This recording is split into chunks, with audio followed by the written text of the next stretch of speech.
नमस्कार दोस्तों, ज्यूरिस्प्रूडेंस के 20 ऑब्जेक्टिव इम्पॉर्टेंट क्वेश्चंस के सिलसिले को आगे बढ़ाते हैं, जिसमें हमारा पहला पार्ट हो चुका है। यह दूसरा पार्ट है। इस पार्ट में भी हम लोग 20 इम्पॉर्टेंट क्वेश्चंस को कवर करेंगे और स्टार्ट करते हैं वीडियो को। हमारा पहला क्वेश्चन है, निम्नलिखित में से कौन नैसर्गिक विधि का आलोचक है? संत अगस्टाइन, संत थॉमस एक्विनोस, अरस्तु, बेंथम। इसका उत्तर है बेंथम। इसके बाद दूसरा प्रमुख क्वेश्चन है, निम्नलिखित में से किस बात में यह अभिनिर्धारित किया गया है कि नैसर्गिक न्याय के नियमों का उद्देश्य न्याय को सुनिश्चित करना है, उसे नकारात्मक रूप से प्रस्तुत करते हुए न्याय की हत्या को रोकना है? ए, उड़ीसा राज्य बनाम डॉक्टर मिस वीणापाणी और बी, खड़क सिंह बनाम उत्तर प्रदेश राज्य, सी, मेनका गांधी बनाम भारत संघ, डी, ए के क्रैपक बनाम भारत संघ। ये यूपीएससी स्पेशल 2004 में आया था। इसका उत्तर है डी, ए के क्रैपक बनाम भारत संघ। इसके बाद तीसरा प्रमुख प्रश्न है, जब तक विश्व में अन्याय महसूस होगा नैसर्गिक विधि की खोज जारी रहेगी। यह कथन किसका है? हमारे पास चार ऑप्शन हैं। हॉब्स, न्यायमूर्ति Holmes, Lord Lloyd of Hampstead, Rousseau. इसका उत्तर है C, Lord Lloyd of Hampstead. इसके बाद हमारा चौथा क्वेश्चन है, दार्शनिक विचारधारा के प्रमुख विधिशास्त्री थे? A, Herbert Spencer, B, sir Henry Maine, या सी, मैक्स वेबर और डी, हीगल। इसका उत्तर है डी, हीगल।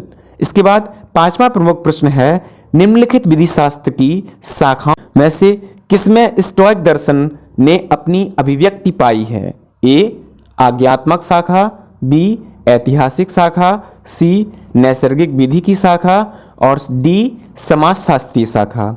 इसका उत्तर है सी, नैसर्गिक विधि शाखा।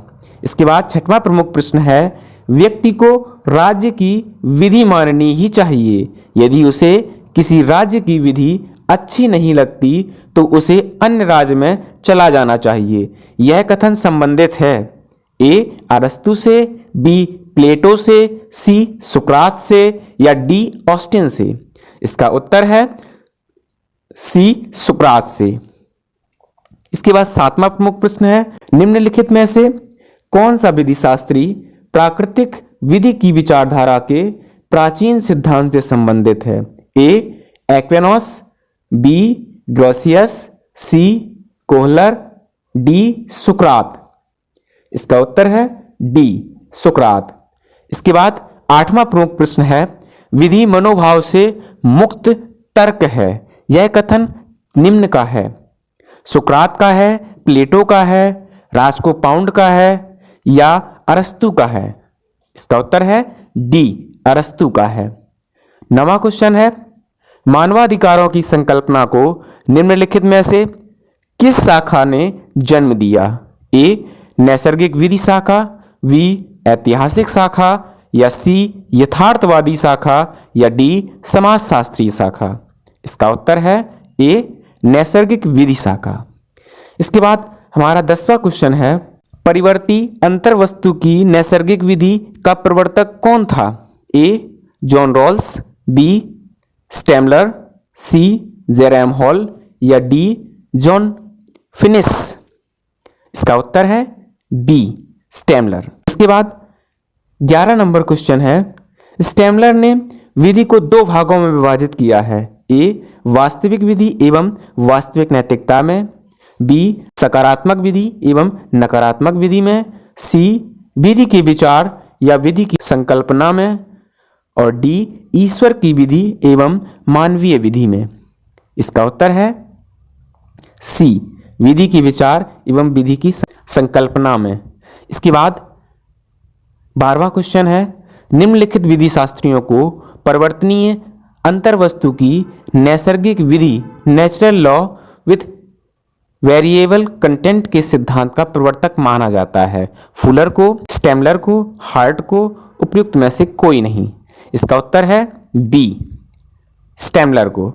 इसके बाद 13वां क्वेश्चन है, निम्नलिखित विधिवेत्ताओं में से किसके विधि सिद्धांत को परिवर्तनीय अंतर्वस्तु वाली नैसर्गिक विधि का नाम दिया गया है? इसके 4 ऑप्शन हैं, संत Thomas Aquinas, John Locke, R Stammler या फुलर। इसका उत्तर है सी, आर स्टेमलर। इसके बाद 14वां प्रश्न है, यह बात कि प्रकृति के साथ सहमत सही कारण ही वास्तविक विधि है निम्नलिखित में से किसके द्वारा प्रचारित की गई? ए सामंड द्वारा, बी ग्रोसियस द्वारा या सी हार्ट द्वारा या डी सिसरो द्वारा। इसका उत्तर है डी, सिसरो द्वारा। इसके बाद 15वां प्रश्न है कि विधि शास्त्र विधि के ज्ञान का दार्शनिक पक्ष है, यह कथन किसका है? 4 ऑप्शन है हम लोगों के पास, सामंड का, डायस का, सिसरो का या पैटन का। इसका उत्तर है सी, सिसरो का। इसके बाद 16वां क्वेश्चन है कि सभी प्रमाणवादी विधि एक न्यायोचित विधि के प्राप्त करने का प्रयास है और न्याय सामाजिक जीवन ढांचे के भीतर इच्छाओं और प्रयोजनों का समन्वयन है। इच्छाओं और प्रयोजनों का समन्वयन काल और स्थान के साथ परिवर्तनीय है, परिवर्तनशील है। यह किसका कथन है? ए स्टेमलर का, बी रूसो का, सी हॉब्स का या डी एक्विनोस का। इसका उत्तर है बी, रूसो का। इसके बाद किसने प्रमाणवाद की आधुनिक अर्थ में नींव रखी? हमारे पास 4 ऑप्शन हैं, ए सी के एलन, बी बेंथम, सी ऑस्टिन या डी सामंड। इसका उत्तर है बी, बेंथम। इसके बाद 18वां नंबर क्वेश्चन है, प्रकृति ने मानव को सुख एवं दुख के साम्राज्य के अधीन कर रखा है, यह किसके द्वारा कहा गया?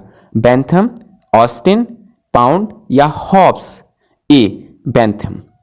इसके बाद 19वां नंबर क्वेश्चन है कि निम्नलिखित में से किसको उपयोगितावाद का प्रतिपादनकर्ता माना जाता है? ए हॉब्स, बी बेंथम, सी डेवियस ह्यूम और डी ग्रोसियस को। इसका उत्तर है बी, बेंथम को। इसके बाद 20वां नंबर क्वेश्चन है, थ्योरी ऑफ लेजिस्लेशन पुस्तक लिखी है HLA हार्ट ने, डब्ल्यू फ्रीडम ने, जेरमी बेंथम ने, जूलियस स्टोन ने।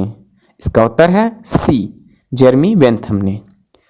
यहाँ पर हमारे 20 क्वेश्चन समाप्त होते हैं। इसके बाद मिलते हैं दोस्तों अगले वीडियो में, तब तक अपना ख्याल रखें।